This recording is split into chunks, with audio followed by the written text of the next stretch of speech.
ഞാൻ പണ്ടൊക്കെ വിജയുടെ സിനിമ കാണുമ്പോൾ ആലോചിക്കാറുണ്ട്, ഈ മനുഷ്യൻ എന്തിനാണ് ഈ ഒരേ ടൈപ്പ് കഥ, അതായത് ഒന്നിങ്ങനെ മീൻകാരെ രക്ഷിക്കും, അല്ലെങ്കിൽ കൃഷിക്കാരെ രക്ഷിക്കും, അല്ലെങ്കിൽ ഗ്രാമങ്ങളെ രക്ഷിക്കും, ചില സമയത്ത് സിറ്റിയിൽ വന്ന് സിറ്റിയിലുള്ള ആൾക്കാരെ രക്ഷിക്കും, ചില സമയത്ത് സംസ്ഥാനവും, ചില സിനിമകളിലൊക്കെ ഇന്ത്യനെ തന്നെ പുള്ളി പാകിസ്ഥാനിൽ നിന്ന് രക്ഷിച്ചിട്ടൊക്കെ ഉണ്ട്. ഞാൻ എനിക്ക് ഇങ്ങനെ പുള്ളിക്ക് എല്ലാവരും ഇങ്ങനെ വെറുതെ രാവിലെ തൊട്ട് രാത്രി വരെ രക്ഷിക്കാതെ വേറെ എന്തെങ്കിലും ഡിഫറെന്റ് ആയിട്ടുള്ള പടങ്ങളൊക്കെ അഭിനയിച്ചൂടെ. പിന്നെ അണ്ണൻ ഇലക്ഷൻ ജയിച്ച് മുഖ്യമന്ത്രി ആയപ്പോൾ മലയാളികളിൽ മെജോറിറ്റി ആൾക്കാർക്കും എനിക്കുണ്ടായ സെയിം ഫീലിംഗ് ആണ് ഉണ്ടായിട്ടുണ്ടാവുക, നമ്മുടെ കിളി പോയി. പക്ഷേ ജനനായകൻ സിനിമയിലേക്ക് വരുമ്പോൾ ആസ് ഓൾവേസ് ഒരു സാധാരണ വിജയപടം പോലെ തന്നെയാണ് എനിക്ക് തോന്നിയത്. പക്ഷേ ഇത് 3 മണിക്കൂറുണ്ട് ഈ പടം. അതുകൊണ്ട് തന്നെ ഉച്ചയ്ക്ക് 1 മണിക്ക് പടം കണ്ടു തുടങ്ങിയതാണ്. ഞാൻ രാത്രി 9 മണിക്കാണ് ഈ പടം കണ്ടു തീർത്തത്. അതായത് ഇടയ്ക്കിടയ്ക്ക് ബ്രേക്ക് എടുക്കും, വെള്ളം കുടിക്കും, ഫുഡ് കഴിക്കും, കുറച്ചൊക്കെ ഒന്ന് സ്ട്രെച്ച് ചെയ്യും, എന്നിട്ട് വീണ്ടും വന്നിരിക്കും, പിന്നെ വീണ്ടും കുറച്ച് നേരം ഇരിക്കും, പിന്നെ പറ്റൂല, പിന്നെ വീണ്ടും ബ്രേക്ക് എടുക്കും.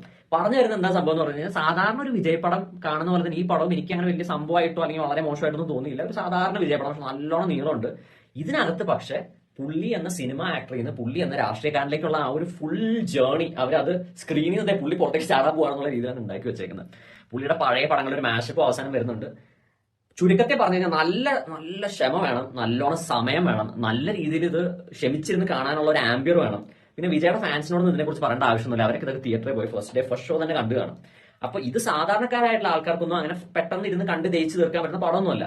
പക്ഷെ എന്തൊക്കെ പറഞ്ഞാലും ഈ മനുഷ്യന്റെ സ്ക്രീൻ പ്രസൻസ് അത് ഈ പടത്തിനകത്ത് പടം കൊള്ളൂലെങ്കിലും പുള്ളി അടിപൊളിയാണ്. ഈ പടത്തിനകത്ത് പുള്ളി അവർ അത്രയും ഹൈപ്പ് ചെയ്ത് പുള്ളി വരുമ്പോൾ ശരിക്കും നമുക്ക് ആ സ്ക്രീനിൽ ആ പുള്ളിയുടെ ഒരു പ്രസൻസ് നമുക്ക് ഫീൽ ചെയ്യും. ഒരു ചാമും സ്വാഗും പുള്ളിക്ക് ഉള്ള സാധനം തന്നെയാണ്. നമുക്ക് തന്നെ ഉള്ളിൽ നമ്മൾ ഈ നമ്മുടെ ചുറ്റുവട്ടത്ത് നോക്കുമ്പോൾ നമ്മുടെ റോഡൊക്കെ പൊളിഞ്ഞ് നടക്കുന്നു, രാഷ്ട്രീയക്കാരൊക്കെ നമുക്ക് ഇടയ്ക്ക് ഒന്ന് പിടിച്ചിടിക്കാന്നൊക്കെ തോന്നും. പക്ഷെ പുള്ളി അത് സിനിമയിൽ വന്ന് ചെയ്യുമ്പോൾ നമുക്ക് ഒരു ഹാപ്പിനെസ് കിട്ടുന്നുണ്ട്.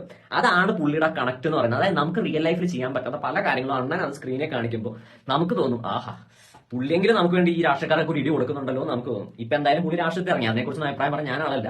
പക്ഷെ പറഞ്ഞു വന്ന എന്താന്ന് പറഞ്ഞു കഴിഞ്ഞാൽ, എനിക്ക് ഈ വിജയ് എന്ന് പറഞ്ഞ ആക്ടറോട് എവിടെ നിന്നില്ലാത്തൊരു ബഹുമാനമാണ് സത്യം പറഞ്ഞ പുള്ളി മന്ത്രിയായപ്പോൾ. കാരണം ഞാൻ മനസ്സിലാക്കിയ ഒരു സംഭവം എന്ന് പറഞ്ഞാൽ, ഇത്രയും കാലമായിട്ട് പുള്ളി സിനിമ പിടിച്ചുകൊണ്ടിരുന്ന ഒരു വലിയ നടനാവാനോ ഒരു നല്ല നായകനാവാനോ ഒന്നും അല്ലായിരുന്നു. പുള്ളി ജനങ്ങളുടെ കണ്ണിൽ ഉണ്ണിയാവാൻ വേണ്ടി, അവരുടെ നേതാവാൻ വേണ്ടിയിട്ടാണ് ഇത്രയും കാലം MGR ഒക്കെ സിനിമ പിടിച്ച് രാഷ്ട്രീയത്തിലേക്ക് ഇറങ്ങിയ പോലെ പുള്ളിയും അങ്ങനെ സിനിമ പിടിച്ച് രാഷ്ട്രീയത്തിലേക്ക് വന്നത് ഈ ഒരു കാരണം കൊണ്ടാണ്. അതുകൊണ്ട് പുള്ളിക്ക് നല്ല സിനിമ പിടിക്കാൻ, നിങ്ങളെ രസിപ്പിക്കാൻ മാത്രമായിരുന്നില്ല, നിങ്ങളുടെ രക്ഷകനാവാന്നുള്ള ഒരു മോട്ടിവേഷനും കൂടെ പുള്ളിക്ക് ഉണ്ടായിരുന്നു. അത് പുള്ളി ഇപ്പൊ ആലോചിക്കുമ്പോൾ വളരെ വൃത്തിക്ക് ചെയ്തിട്ടുണ്ട്. പുള്ളി എന്തൊക്കെ പറഞ്ഞാലും നല്ലൊരു നടനാണെന്ന് ഞാൻ ഇപ്പൊ അംഗീകരിച്ചില്ല. പക്ഷെ ഭയങ്കരമായിട്ട് കോൺഫിഡൻസ് ഉള്ള, ഇത്രയും കോൺഫിഡൻസ് ഉള്ള ആ ഒരു മനുഷ്യനെ ഞാൻ എന്റെ ജീവിതത്തിൽ കണ്ടിട്ടില്ല. ആ ഒറ്റ കാരണം കൊണ്ട് ഞാൻ ജനനായകൻ കണ്ടു. കാര്യം പടം കൊള്ളൂല, സംവിധാനവും അതിലെ കുറെ ഭയങ്കര പ്രൊപ്പഗാൻഡ മൂവിയാണ് സംഭവം. പുള്ളിക്ക് കുറെ മോറൽ സയൻസ് ലെസൺസ് എടുക്കാനും സംസാരിക്കാനും ഫെമിനിസത്തിനെ കുറിച്ചൊക്കെ പറയാൻ വേണ്ടി എടുത്ത് വെച്ചേക്കുന്ന പടമാണ്. പുള്ളി എന്ന പ്രതിഭാസത്തിന്റെ അവസാനത്തെ സിനിമ എന്നുള്ള രീതിക്കും പുള്ളിയുള്ള റെസ്പെക്ടിന്റെ പേരിൽ ഞാൻ കണ്ടതാണ് ഈ സിനിമ. Madman rating for Jana Nayagan 4/5.